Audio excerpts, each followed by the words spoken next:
अब नाज़रीन क्वेश्चन ये है कि अगर लॉ नहीं है, तो उसी जो फेडरल शरिया कोर्ट में सवाल था, तो चीफ जस्टिस साहब ने कहा ऐसा कोई लॉ नहीं। मैं कहा सर अब ये है कि हम इस सिस्टम को तो बंद नहीं कर सकते, लेकिन हम एक ऐसा लॉ, एक ऐसी अथॉरिटी क्रिएट कर दें जिसका बेनिफिशियरी एक आम पाकिस्तानी हो।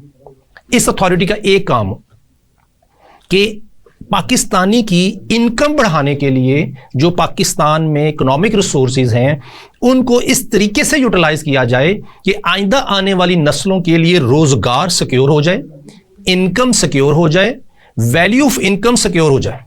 जब ये तीनों चीजें सिक्योर होती हैं तो हमारे मुल्क में जो इस वक्त वैल्यू ऑफ इनकम जो कम हुई है, जो मिसमैच है इनकम एक्सपेंस का, वो एडजस्ट होता है, वो गैप कम होता है। अगर मैं एक मिसाल दिया करता हूं कि अगर मेरे घर का खर्चा 1 लाख रुपए है तो मुझे 1 लाख कमाने हैं। अगर मुझे गवर्नमेंट ऑफ पाकिस्तान का खर्चा भी उठाना है एज ए पाकिस्तानी और मेरे हिस्से 1 लाख रुपया कंट्रीब्यूशन आता है तो मुझे 2 लाख कमाने हैं। अगर गवर्नमेंट की पॉलिसीज मुझे 2 लाख कमाने नहीं देंगी तो मैं गवर्नमेंट को 1 लाख रुपया टैक्स नहीं दे सकता।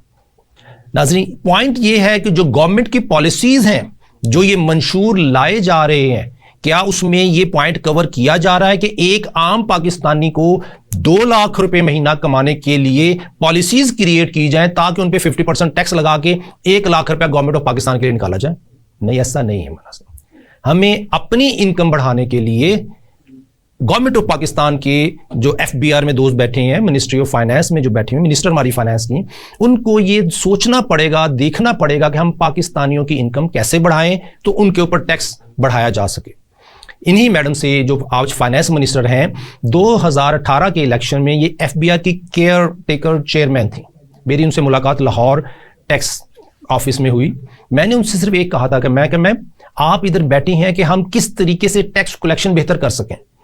आप अगर हमारी GDP देखें, 9% टैक्स हमारा 9% है GDP का, 27% है हमारा ट्रेड वैल्यू GDP का।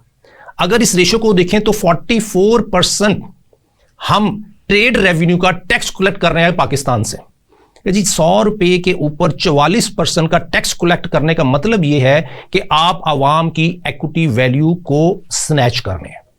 आप इनकम टैक्स पे, प्रॉफिट पे इनकम टैक्स नहीं ले रहे, आप टैक्स ले रहे हैं इक्विटी वैल्यू को स्नैच करते। इस तरीके से आम पाकिस्तानी मजबूर होगा कि वो लूप होल ढूंढे जिसके तहत टैक्स कम से कम देना पड़े ताकि वो सर्वाइव करे। उसका सर्वाइवल ही नहीं है।